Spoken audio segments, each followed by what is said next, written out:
then we would have no growth. Well, that was Luke Johnson. In the second half of the programme, I'll be talking to representatives of the Federation of Small Businesses and of the TUC to see what they think of the Luke Johnson approach to employment laws and how close it may be to George Osborne's vision. Now, two of England's cities are battling it out for the cruise liner trade. Liverpool wants a share of the business, currently cornered by Southampton, which has 2/3 of the UK trade. But there are accusations that this is unfair competition because Liverpool's port was built with public funding.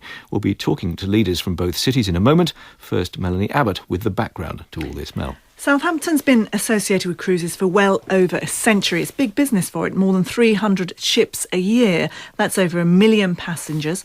And it's estimated that each ship can inject as much as £2 million into the local economy. That will be in terms of people visiting shops, bars, restaurants, hotels, local airports, railways, and of course supplying those ships with the food, the fuel and all the other things that they need. How does Liverpool compare with that? Last year it saw 16 ships visit.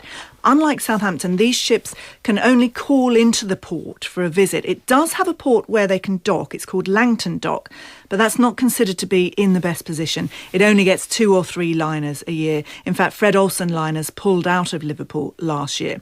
So Liverpool now wants to use its Pier Head port, that's on the waterfront in the city centre. And this was developed back in 2007 with £20 million worth of public money.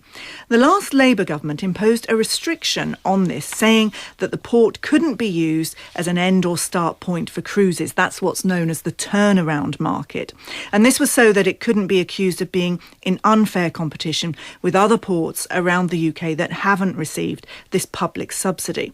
Now, though, Liverpool Council has applied for a change of use and is offering to pay back just over £5 million of that £9 million subsidy from the UK, and it will pay it back over the next 15 years.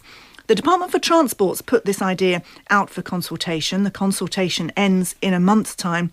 And the Transport Minister, Mike Penning, he said that he thinks this proposal can be justified when you take into account the prospective regeneration and the other benefits to the Merseyside area. Mel, thank you very much. Well, the leader of Southampton City Council is Royston Smith. The leader of Liverpool City Council is Joe Anderson. Gentlemen, good afternoon. Welcome to the programme.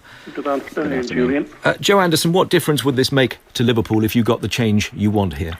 Well, it's about jobs, and that's the end product. It will be creating jobs. And, you know, we have had, as your reporter pointed out, and do have a cruise liner facility. It's an antiquated dock. It has a lock system. And we used to have, up until 4 years ago, between 25 and 30 cruise liners starting and finishing the journeys there.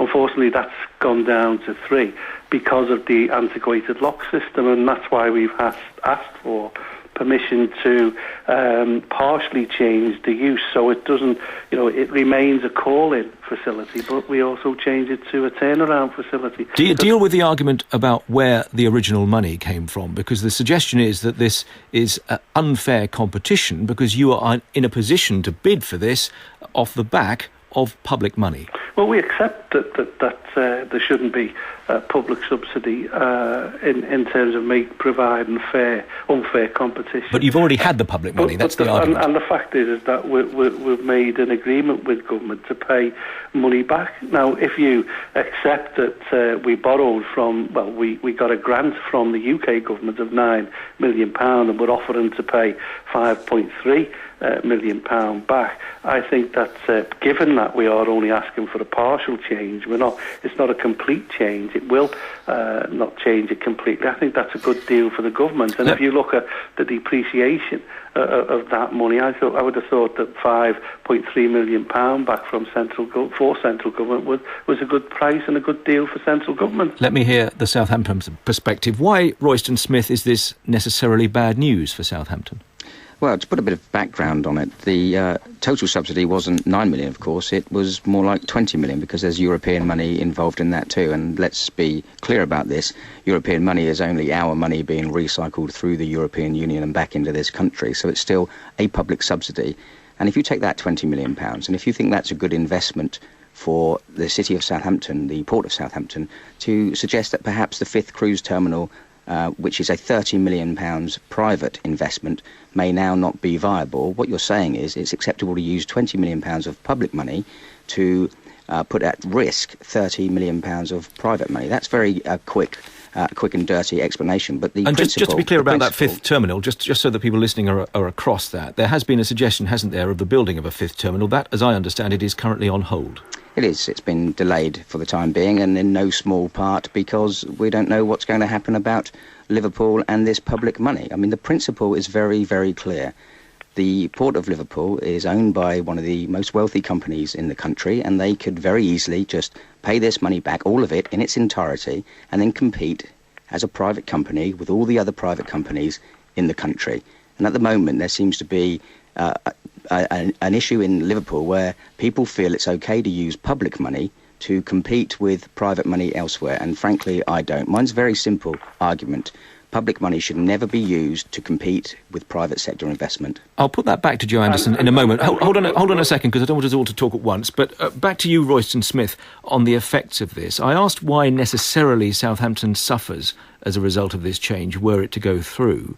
Is there simply not enough trade to go round? Would you argue, automatically lose money if this change were made? Well, as Melanie said in the opening, it's about £2 million per ship that comes and docks in Southampton with all of the supply chain and the rest. And each time a ship comes and docks in Southampton, that protects or creates jobs. Now, Joe Anderson has very clearly said this is about jobs. And what we're saying here is you can use public money to put at risk jobs in Southampton, in my city, the people that I am looking after as much as I can, and you can take those and transfer them to Liverpool with a public subsidy. If private money wants to compete with Southampton, everyone would be content. Right. Joe Anderson, why not pay it all back, then the argument ends? Well, the European Union don't want the money back. We've approached them and asked them about the clawback, but it's a complex issue in terms of when you pay money back. There's what they call a clawback, and it devalues every year by about £1.5 million. And as far as we're concerned, we've entered into negotiations and discussions with them.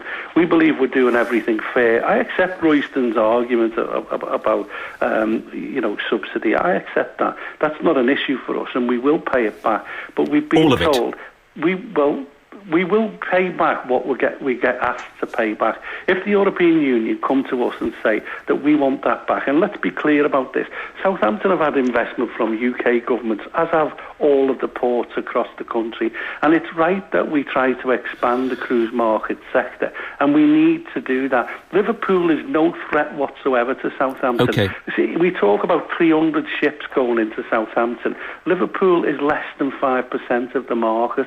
And the fact of the matter is that why should Southampton think that they have the right to say, well, let's just use Southampton? We will, as far as we're concerned, work with government, work with the European Union, and if they agree that we have to pay that back, that's what will happen. Right, well, that's clear. I just want to give Royston Smith the last word, because you had the first. Royston Smith, a brief final comment on this, if you would.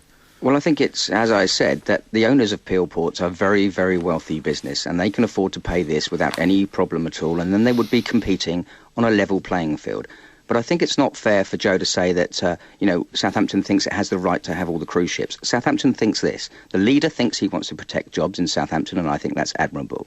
And the ports say that if you compete with us on a level playing field, commercial investment versus commercial investment, not a public subsidy, would all be content. Thank you, gentlemen. No doubt that argument will continue until that consultation ends in a month's time. Royston Smith and Joe Anderson. If you're looking for work just now, you want to be able to trust the job adverts you see, either at Job Centre Plus